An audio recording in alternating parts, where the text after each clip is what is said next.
So yun mga banateros, mga kabiyaya, isang mabiyayang araw ho sa ating lahat. At ito, breaking news. So totoosin lang, gabi ko pa to ginawa itong video na to. Pero dahil may dapat ho kayong malaman at para dapat nyo talaga itong malaman dahil isa to talaga sa grabing mangyayari. At pasensya na kayo sa background natin dahil dito tayo sa labas nag-vlog at may ginagawa doon sa kwarto ko. Eh dahil gusto ko nga itong mai-share sa inyo. Gusto ko nga malaman nyo itong breaking news na to kaya gumawa ako ng video ng mabilisan. No? Eto nga, may mga grupong lulusob sa Senado. So mamaya ako ibabanggitin kung anong grupo yan. Ito ba ay grupo ng MILF? Grupo ng mga kapatid nating mga Muslim? Grupo maraming matatawag or marami tayong iniisip ng mga grupo-grupo kung sino nga ba tong mga grupo na to na maaaring lumusob at magbigay, maaaring pwedeng magkagulo sa Senado. Dahil nga, siguro dahil dito pa sa balitang ito na isusunod si Senator Bongo dahil pumalpak po ang plano. Hindi ko alam kung 100% ba na totoo itong paglusob sa Senado at etong pag-aresto kay Senator Bongo. Hindi ko po 100% na sure. Pero kumakalat na ho ngayong gabi na to, ngayong araw na to, at siguro yung iba dyan nakikita nyo na rin, na itong si Senator Bongo naman ang isusunod na dadamputin ng NBI para dalhin sa ICC. Dahil nabigo nga ho sila sa pagdakip dito kay Senator Bato de la Rosa. Ang pinakamalupit dito sino nga ba tong grupo na lulusob sa Senado? Ito ba ay supporters ng mga Duterte? Ito ba ay supporters ng mga against sa mga Duterte? Ito ba ay supporters ni Senator Bato or supporters ng against kay Senator Bato? So mamaya ho natin malalaman yan. Ang pinakamalupit ho dito baka ho magkagulo. Alam naman na ho natin na merong mga supporters ng mga Duterte diyan sa Senado, sa labas ng Senado ngayon, na nagbibigay ng suporta kay Senator Bato de la Rosa. At sa totoosin nga lang, sa mga panahon na to ay nandyan nga rin po sila RJ, Sir Jack, Master Judea at Boss Dada diyan sa Senado. Hindi ako nakasama kasi ang dami kong ginagawa ngayon dito sa bahay. At medyo sumama din yung pakiramdam ko dahil nga doon sa pawis. Natuyuan tayo ng pawis kahapon. No? So hindi naman tayo masyadong naglakad, hindi naman tayo masyadong talagang napuwersa kahapon. Pero dahil nga din siguro sa init ng panahon ngayon, siguro nagkakaganito. So marami tayong mga pag-uusapan ngayon. At medyo nakakakaba dahil desidido na itong mga kalaban dahil nga sa palpak nilang pag-aresto kay Senator Bato de la Rosa ay ngayon ay aarestuhin naman nila itong si Senator Bongo. Ang masaklap pa dito ay yung mga bali-balitang ila-lockdown, i-hostage itong mga senador, may posibilidad na mangyari. Hindi ko lang alam kung ngayon or bukas or sa makalawang araw hanggat hindi nila nahuhuli si Senator Bato de la Rosa, gagawa sila ng paraan para lang mahuli ito.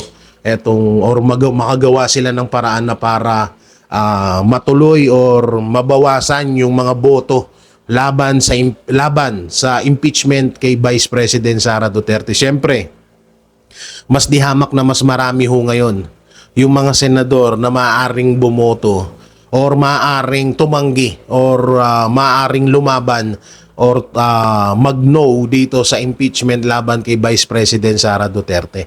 Ayan yung iniiwasan ng mga anti-Duterte na mangyari. Kaya dapat ang isang paraan nila dyan na para maiwasan yan mahuli nga si Senator Bongo or mahuli si Senator Bato de la Rosa. Kasi 'di ba may mga bali-balita pa ngayon, isa pa na kakasuhan ng plunder etong si Senator Chis Escudero, so mababawasan kung sakaling tuluyan siya ng ombudsman. Andyan din sila Estrada sa magkapatid na Cayetano. So maraming pwedeng gawin itong mga anti-Duterte ngayon. Kaya sana yung mga wag po ring po hindi ko po tinatakot yung mga sumusuporta ngayon diyan sa labas ng Senado. Ang akin lang maghanda po kayo sa mga taong mga darating niyan dahil isang bulto daw 'yan. Marami daw yung mga darating na yan. Hindi ko lang alam kung ito na ba yung tinatawag na pagkilos ng MILF, ito na ba yung tinatawag na pagkilos ng mga sundalo para tuldukan na itong kawalangyaan na ginagawa ni Marcos Jr. So hindi natin alam talaga kung ano ang pwedeng mangyari. Basta sure ako na may darating na isang grupo diyan bukas sa harap ng Senado. At hindi nga natin sure kung magkakagulo ba, ito ba ay maganda ba yung magiging feedback nito, maganda ba yung magiging kakahinatnan nito, or pangit ang kakahinatnan nito. So ito rin po pala, panoorin din po natin ang pagbanat ni Senate President Alan Peter Cayetano dito sa ginawa ni Tito Soto. Ano ba yung ginawa ni Tito Soto? Ito nga yung pagiging traidor. Dahil isinikreto niya itong warrant of arrest ng ICC at si Senator Tito Soto pa pala ang nag-imbita or nagsasabi or nagbibigay ng info sa NBI na kung nandun na ba si Senator Bato de la Rosa. At malapit pa rito, hindi niya ipinaalam itong arrest warrant laban kay Senator Bato de la Rosa. Nako, grabe na tong si Tito Soto. Talagang alam niyo yun, hindi ko sukat akalain na alam niyo naman na ako ay nagmula sa pagdidepend sa Tito Vic and Joey nung panahon ng kasagsagan ho ng awayan ng Halushos Brothers versus TBJ. At isa po ako sa mga vlogger na nagtanggol sa kanila dahil deserve naman talaga nila na mapunta sa kanila ang prangkisang Itbulaga. Hindi ko lang din talaga lubos na mapagtanto na alam mo yon na darating sa punto na ganito magiging kakupal etong si Senator Tito Soto. So ito po yung video ni Senator Alan Peter Cayetano, panoorin po natin. Yung Senator Lisa urging Senator Bato to say Well, it's very obvious to me they didn't want him to appear. Kung wala siya dito, dapat daw nandito siya. Kung nandito siya, may umabot sa kanya. Ngayon nandito siya, urging to surrender. Okay, so ito ang tanong ko sa mga senador na nag-urge. Pag naglabas ng ICC ng warrant laban sa mga cabinet members, laban sa mga general natin, laban sa mga progressive leaders ng Philippines, mga solution ng PPP. Payag ba sila na lahat yan? Pulutin na lang tapos galing sa inyo. O dapat dumaan sa korte. Senator Bato will surrender if it is a Philippine court that orders his arrest and he is allowed all legal remedies. So, take out the name, Bato. Ako, kahit kalabang ko, kahit a person I don't like, I want him to have all the legal remedies, to exhaust all the legal remedies. So, yun lang payo ko sa kabila. Don't be personal. Think of what's better for the country. Think what's better for the institution. So yung naman lang po yung naka-sign dito. So alalang to, hindi naman to ma-approve or... I respect their opinion. They want to express it that way, di ba? But kitang-kita nyo sa majority yesterday at kita nyo sa action ng iba, pati sa mga NBA agents who went overboard, that they don't want him here. In politics, you don't always want your opponent to be there, but you don't wish them to be shipped off to a foreign country. Sir, do you feel kaya nila pinupursue ito para mapawin lang ang presidency? I'll not go into their intention kasi it's unparliamentary. So, bahala na tao. But what I'm just saying is that we shouldn't be personal. We should not look anong partido niya, sino siya. Diba? So, naging gano'n na politika natin, naging algorithm. Magkakampi, parang fraternity na, pag may rumble, kahit mali brand mo, ay ang brand mo, kampihan mo na. So medyo, for me, that's wrong. So tanggap niyo yung sabi ni Tito Sen, ni Senator Soto na wala siyang alam na arrestuin si Senator Bato kahapon. Pinaalam lang ng NBI na Ako, ulitin ko lang po anong sinabi ni Joseph. Ang report ng Sergeant of Arms mismo ay alam niya at pinakita sa kanya yung mga. Ang report naman ng NBI Director ay alam at pinayagan sila. What I do believe is hindi naman sinabi sa kanya yung manner of the man. Ngayon, if he's saying hindi niya alam, then it's his word versus the word of the Sergeant of Arms and the NBI. According to the Sergeant of Arms, silang tatlong magkakata. So alam daw po niya na may warrant of arrest. Parang ang sa kanya, ay in-inform lang siya. Mayroong senador na may warrant of arrest. Sabi But, niya, in-inform lang at sinabi, opo, coordinate dito sa coordinate with the sa but hindi po niya alam. Pero hindi po niya alam na parating si Senator Bato. So, well, it's irrelevant kung dadating o hindi. Diba? So, pag sinabing arrestuin si Senator De Lima, pag sinabing arrestuin si Senator Enrile, pag sinabing arrestuin si Senator Trillanes before, is it relevant if they're coming here or not? That's why nga you inform, because if they do come, what's clear to me is they didn't want you to come. So, let me know. I'll just finish my meetings. Yes.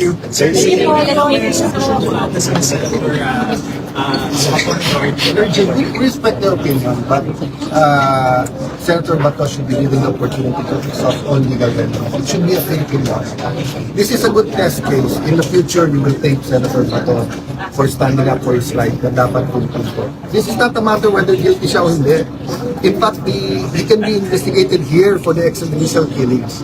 So this is a question of our constitution versus a foreign court. Thank you po. Nag-TV lang po. Until he has exhausted all legal measures and the Philippine courts help him to the president. Okay, thank you po. TV lang po.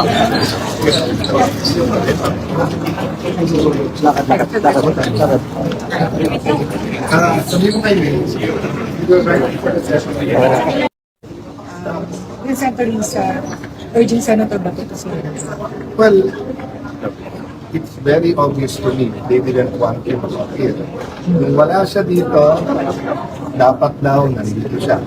Nung nandito siya, may umabot sa kanya. Ngayon nandito siya, urging to surrender. Okay, so ito ang tanong ko sa mga senador na nag-urge.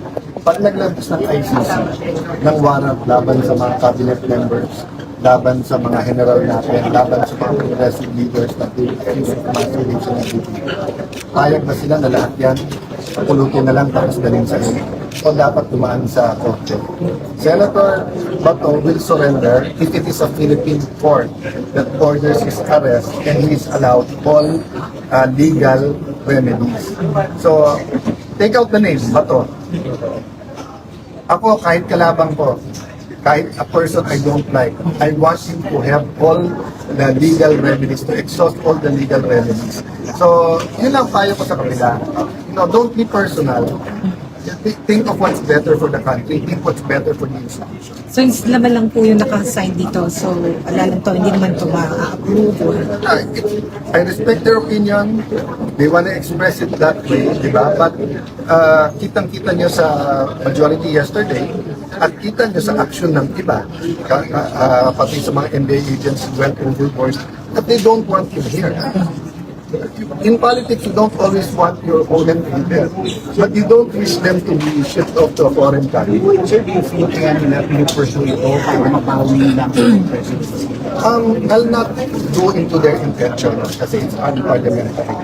So, bahala na tao humusga. But what I'm just saying is that we shouldn't be personal. We should not look anong partido niya, sino siya.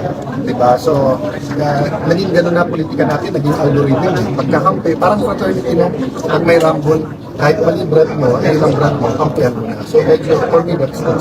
So tanggap niyo yung sabi ni Tito Sen, ni Senator Soto na wala siyang alam na arrestuin si Senator Bato kahapon. Pinaalam lang ng NBI na Ako, ulitin ko lang po anong sinabi ni Joseph. Ang report ng Sergeant of Arms mismo ay alam niya at pinakita sa kanya yung mga. Ang report naman ng NBI Director ay alam at pinayagan sila. What I do believe is hindi naman sinabi sa kanya yung manner of the man. Ngayon, if he's saying hindi niya alam, then it's his word versus the word of the Sergeant of Arms and the NBI. According to the Sergeant of Arms, silang tatlong magkakata. So alam daw po niya na may warrant of arrest. Parang ang sa kanya, ay in-inform lang siya. Mayroong senador na may warrant of arrest, Sabi but niya, in-inform lang at sinabi, opo, coordinate dito sa... coordinate with the sa but hindi po niya alam, pero hindi po niya alam na parating si Senator Bato. So, Well, it's irrelevant kung dadating o hindi.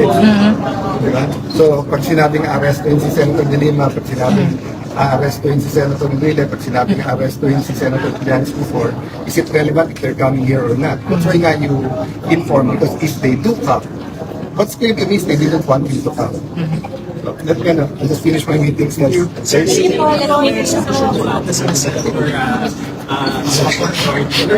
respect their opinion, but Senator Bato should be given the opportunity to exhaust all legal remedies. It should be a Philippine law.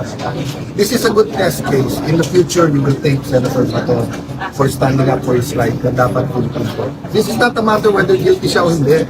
In fact, he can be investigated here for the extrajudicial killings. So this is a question of our constitution versus a foreign court. Thank you po. TV lang po. Until he has exhausted all legal measures and the Philippine courts tells him to request. Okay, thank you po. TV lang po.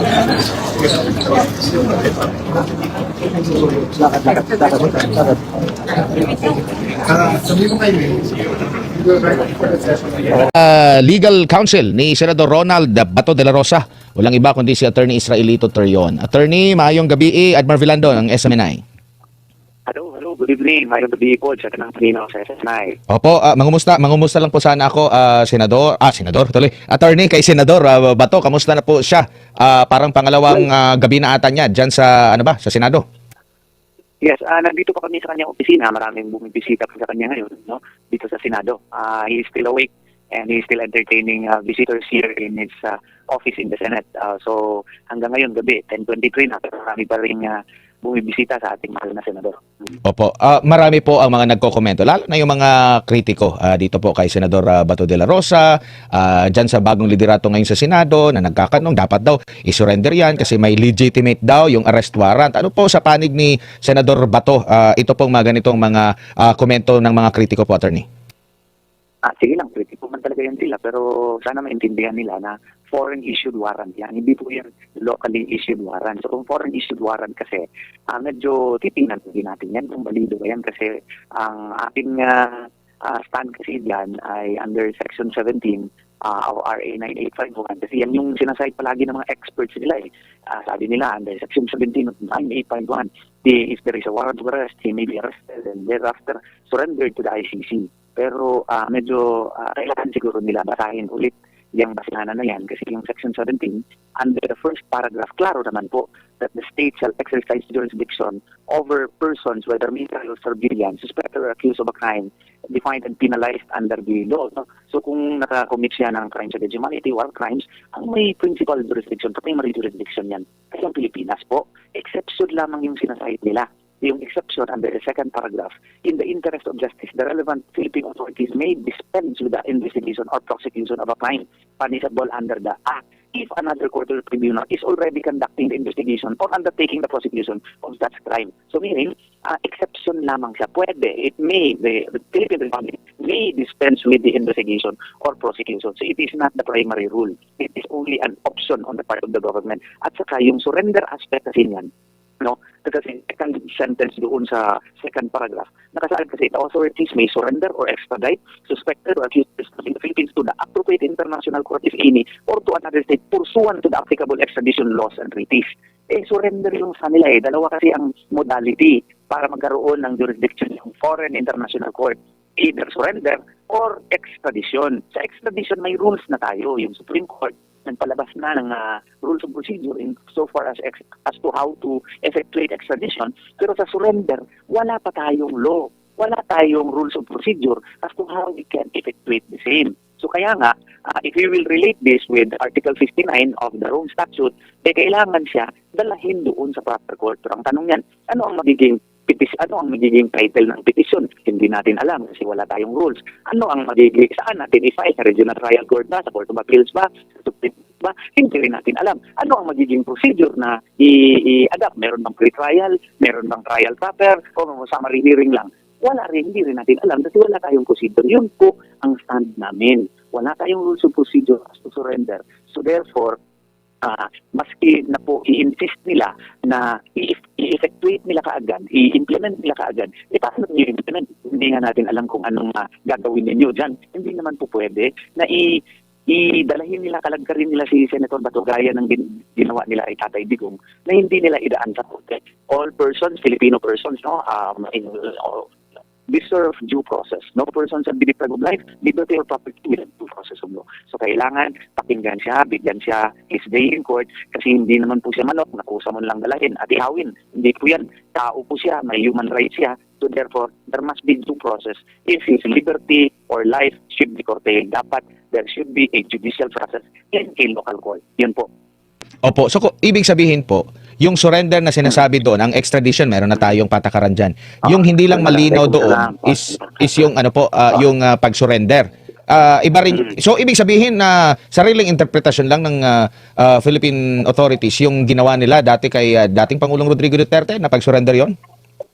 Oo, sariling interpretasyon lamang nila yun. Kaya nga, nag-file tayo ng petition doon sa Korte Suprema and pinagpala po tayo na at least na entertain ng Korte Suprema, pinacomment yung DOJ, later pumasok ulit yung Solgen, pinacomment din, and I'm hoping and praying na baka ma-actionan na yung minimiti natin na TRO na hinihingi po sa Korte. Opo. Doon po sa nangyari po kay Senador Bato, maliban po doon sa naging aksyon ng Senado, meron po ba kayong nakikita rin na paglabag doon sa mga agent ng NBI as of a criminal case ba? O anong klaseng reklamo po na plano ni Senador Bato? There may be a probable violation of our criminal laws, no? Kasi yung pag ano nila, pagdakip nila agad kay yung pag-attempt na pagdakip nila agad kay Senator Bato at na dugo matuyahang kamot, no? Ano pa, kasi na ano siya, na-off-balance siya eh. So, at nagkagirian doon sa so ano ang basis nila? Bakit nakpin nila si Senator Bato? Foreign warrant of arrest yun. Hindi pa yun na-confirm by a local court. Hindi pa yun na determine with the specificity kung authentic ba yun na court. Hindi pa yun dumaan sa ating local judicial processes. So kaya nga po sa aming paningin po, pwede po kami magkamali na medyo nag-overstep po ng bounds yung pong NBI po at that time.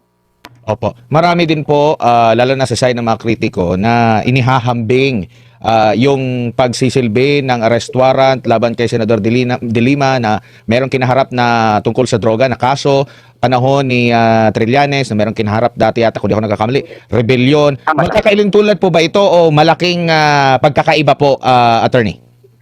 Malaking pagkakaiba kasi lahat yung local courts yung issue ng warrant eh. Dito kasi foreign warrant dito eh. Netherlands dito, ICC, galing yung warrant na hindi na nga tayo miyembro nito, di ba? March 17, 2019, effective yung ating withdrawal. Tapos nag-file sila ng kaso 2021 na September. So hindi na tayo miyembro. So that issue can still be decided by the Supreme Court as to whether or not the Philippines or the ICC retains jurisdiction for crimes committed between 2011 to 2019. So even if may decision yan ang ICC, pero hindi naman bound yung Philippine Supreme Court nung decision sa ICC on the jurisdictional issue. So sa atin is malaki po ang pinagkaibahan kasi ito po yung mga cases po nila Senator De Lima noon at Senator Trillanes is or they involve what you call this warrants of arrest issued by a local court. Dito, foreign court po, international criminal court po. Yun po ang pinagkaiba. At kung merong arrest warrant, kung sumunod sila sa prosesong sinasabi ng batas na lalapit dapat sa korte, local courts natin, at kung mag-issue man ng arrest warrant po, attorney, handa ang senador na sumuko or silbihan siya ng arrest warrant kung uusad man ito sa local court? Kung susunod yan sa local judicial process natin, i-transform yung i-transform yung warrant into a local warrant, and then pakikinggan si Senator Bato pursuant to our judicial process, pursuant to our rules on criminal procedure, no, na igalang yung kanyang karapatang tao, malaking posibilidad na hindi mag-object si Senator Bato de la Rosa.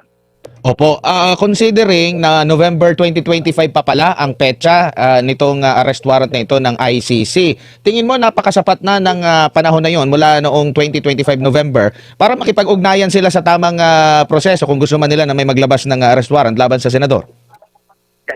Kaya nga nagtataka ako bakit hindi nila pinagawan ng karapat-dapat na rules of procedure in so far as surrender is concerned.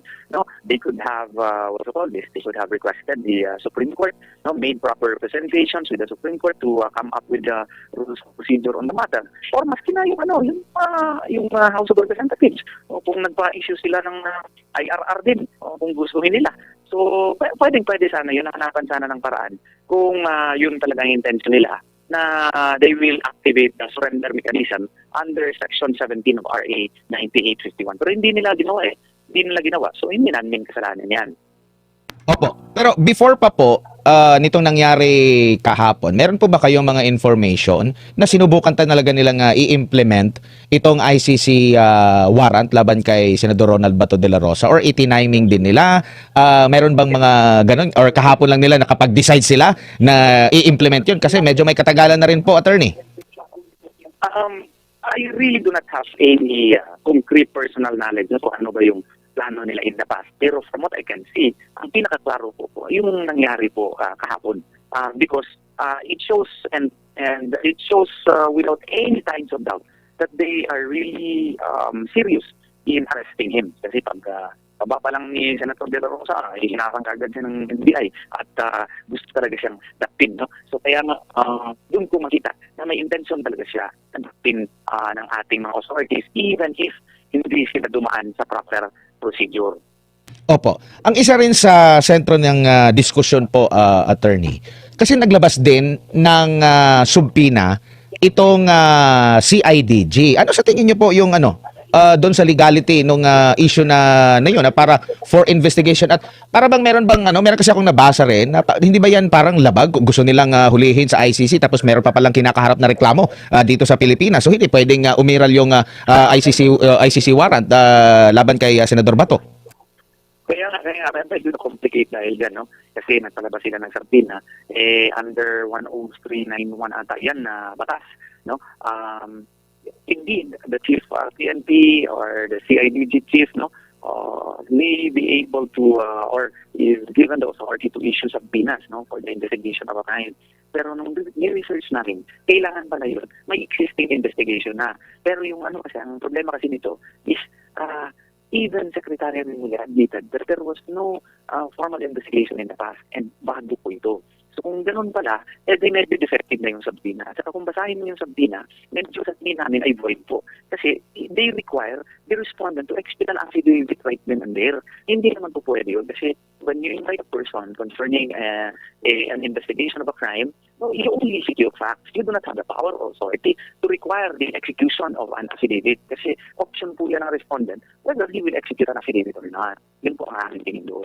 Opo, meron din pong issue, attorney, kasi pati yung sa way back noong Davao City Police Chief pa, si Senador Bato, ay naungkat. Naalala ko noon, hindi pa panahon ng Duterte administration yung pagiging hepe niya sa Davao City. Panahon pa yun ni Pinoy. Kaya sa katakataka kung bakit after ng ilang taon, tsaka naungkat ito, bakit hindi na lang sinampahan ng kaso during that time? Pinoy administration din ang nandun din si De Lima, bakit hindi nagsampa ng kaso doon, tapos bigla magtataka ka na lang may subpoena, parang regarding din ata doon sa issue na yon. Yes. And what I can see here is really medyo defective, medyo questionable yung action na yun. Pero ang parang nagtingin ko kasi siguro na-realize nila na wala pang rules of procedure as to how to effectuate yung surrender aspect under Section 17 of RA 9851. And pag-alaman nila, since nagtatago si Senator De La Rosa, para ma-force nila na pa-appear, napa-issue sila ng subpoena. Kasi kung hindi mag-appear, it may be a ground now to file an appropriate indirect contempt proceedings case before the regional trial court. And then, after that, the judge may issue a warrant of arrest. So yun ang naakala kasi nila, hindi sisipot si Senator Bato de la Rosa, bigla na lang sumipot sa Senado. And I'm sure, paharapin yan niya ngayong Thursday or magpadala siya ng legal representative. So, pornada na naman yung plano na yan. So, kaya nga, manalig talaga tayo at last manotaalan sa architect of the universe. Kasi, maski anumang plano na masama, almost always, hindi yan mag-succeed kung wala pong blessing galing sa kanya. Opo, meron pang nagsabi na obstruction of justice daw yung ginawa ng Senado na pagbibigay ng proteksyon dito kay Senador Bato. You can only obstruct justice if a person is, if there is a crime, no? And you prevent the discovery of the crime or you prevent the apprehension of suspects in the commission of the crime. Pero dito kasi walang crime eh. What is there to obstruct? No? So, yun ang problema niyan. What is there to obstruct when, in the first place, the issuance or the warrant of arrest is itself questionable as to whether or not it can be effected here in the Philippines without passing through the judicial process and without compliance with the due process of law na kinakailangan talagang sundin. Kasi dapat pagbigyan mo yung tao na to give his chance also to defend himself, hindi yung pwede na mag-issue ka lang ng warrant na hindi mo siya bigyan ng chance na makadepensya sa kanya sarili. Opo. At dumaan sa local court natin. Opo, pero sa kabila po nito, attorney, nakikita nyo rin po ba na doon sa pagnanais po ng kampo ni Senador Bato na dumaan sa tamang proseso, nakikita nyo ba na ganun yung kanilang tahak, yung mga local authorities natin? Kasi nakikita ko may mga pulis pa rin po dyan, baka may NBI pa rin dyan sa labas po, at parang ramdam nyo ba na anytime na paglalabas si Senador Bato, huhulihin talaga siya? Parang ganyan talaga ang feeling din namin kasi maraming pulis doon sa harap kung hindi mag-take precaution si Senator Bato, sa aming tingin, pwede kami magkamali na baka raktin nga siya. So, kaya play safe na lang tayo. So, Opo. Attorney, siguro baka may mensahe po kayo sa mga supporter ni Senador Bato de la Rosa? Or may mensahe din ba siya? Nandun na yung mga ka-meeting siya, dumating nga si Atty. Salvador Panelo bago lang kanina sila si Ma'am Astra Pininternaik, dumating nga si former Congressman Defensor. Si Congressman Barzaga, andyan din, kasi nakita ko dito sa video. Opo. Oo. Si Congressman Barzaga, kaalis lang, no? So, ang mensahe natin, huwag po tayo mawala ng pag-asa. Patuloy po tayo mananampalataya kay Allah Subhanahu wa Ta'ala, magdua tayo na sana may pagbabago po sa ating bansa. Kailangan talaga natin ng dasal, maraming dasal kay Allah Subhanahu wa Ta'ala kasi milagro niya ang kailangan natin para sa ating panahon ngayon na halos hindi mo na maintindihan kung ano yung pamalakad ng ating gobyerno, no? Pasensya na po sa ating present administration. Medyo naiibihan na talaga tayo. And perhaps one way na magiging mabuti po ang takbo ng buhay natin ay magdasal tayo na maigi. Attorney, dagang salamat sa imong oras. Ugigayon sa ulitin po. Ingat po kayo. Sige, salamat. At eto na rin mga banateros, mga kabiyaya, ang opinion or komento ng palasyo or ni Pangulong Bongbong Marcos. BBM nagsalita na mapatungkol ho dito sa issue ng arrest warrant laban kay Senator Bato de la Rosa. Ito nga po, si BBM ay nagsalita na at nagsasabing wag daw protektahan ng Senado itong si Senator Bato de la Rosa at bawal daw itong ginagawa ng Senado na protektahan itong si Senator Bato de la Rosa. Grabe, no?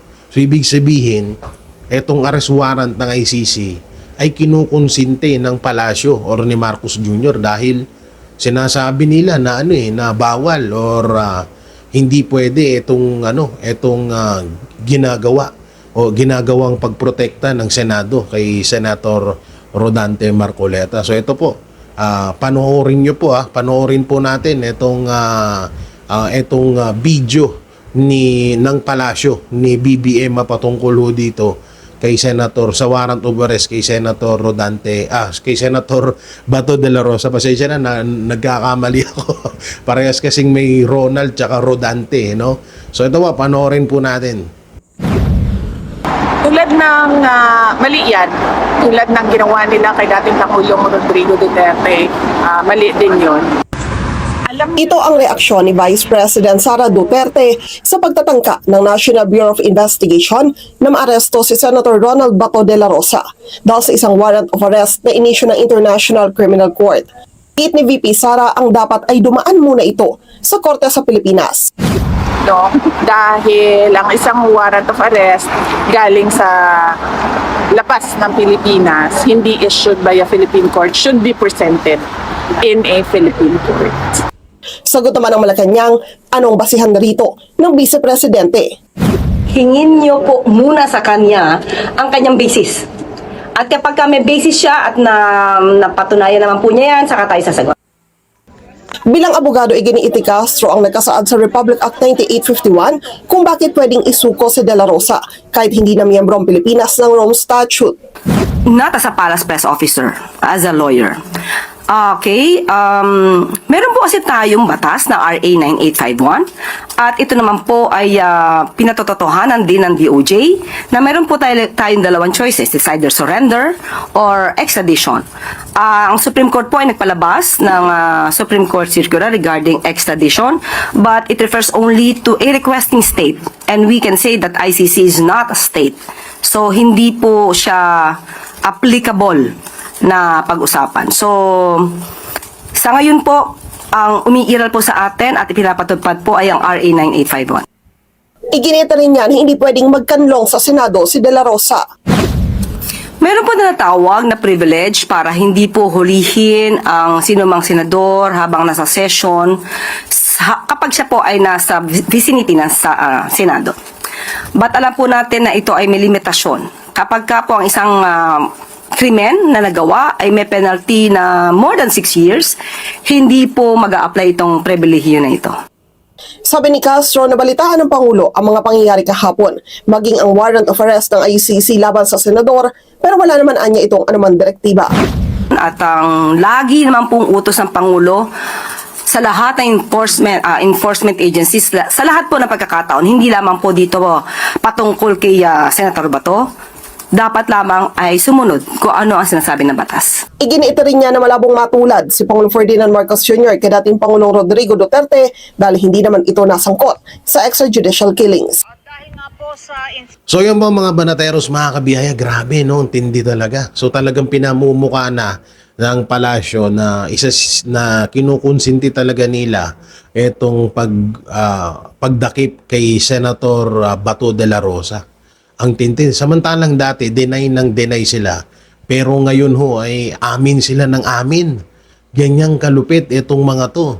Ganyang katitindi itong mga itong administrasyong Marcos Jr. So talagang pakana talaga nila itong pag-aresto ng ICC dito sa mga senators, lalong-lalo na dito sa mga senators na or sa mga senador na maaaring mag-no sa impeachment laban kay Vice President Sara Duterte. Maaaring tinik sa kanilang lalamunan dahil alam nyo, sa totoosin lang talaga ay pag hindi talaga ma-impeach o pag hindi pumasa ang impeachment dito kay Vice President Sara Duterte sa Senado, ang sunod naman nilang hakbang ay yung sa COMELEC. At ang pinakahuli dyan ay yung pagpapatumba kay Vice President Sara Duterte. Grabe no. So kayo mga banateros, ano pong magiging opinion nyo, komento dito sa mga napanood natin at anong grupo nga ba itong lulusob? Sure na po ako 101% na may lulusob na grupo sa Senado bukas or mamaya. No, mamaya may lulusob po na isang grupo. Sana wag magkagulo, sana maging payapa. Sana ho ay hindi sana ay maging payapa or maging kakampi natin etong grupo na to, pero ang sabi dito ay talagang medyo magbibigay ng malaking gulo etong grupo na to. Nako po, kung halimbawa magbibigay ng malaking gulo, malamang sa malamang dalawa lang, no, isa lang pala ang mga nasa isip natin, yung mga mga komunista, yung mga makakaliwa, yung mga lulusob siguro. Kung manggugulo kasi kung kakampi ng mga Duterte or supporters ng mga Duterte, sabihin na nating MILF ang darating dyan or mga retired retired na mga pulis o retired na mga sundalo, alam naman po natin na mga professional yung mga yan at hindi manggugulo yan. Pero kung mga makakaliwa, grupo ng mga makakaliwa ang dadalo dyan sa Senado, alam na natin. So yun, ano pong may kukomento nyo, comment nyo lang po dyan sa baba. Siyempre, don't forget to like, share, comment, and subscribe sa ating YouTube channel. Pipindot na lang din po yung bell button para lagi kayong updated sa ating mga video araw-araw. So maraming salamat. Ingat kayo palagi. God bless and peace, and bye-bye. Yan ang panatero, walang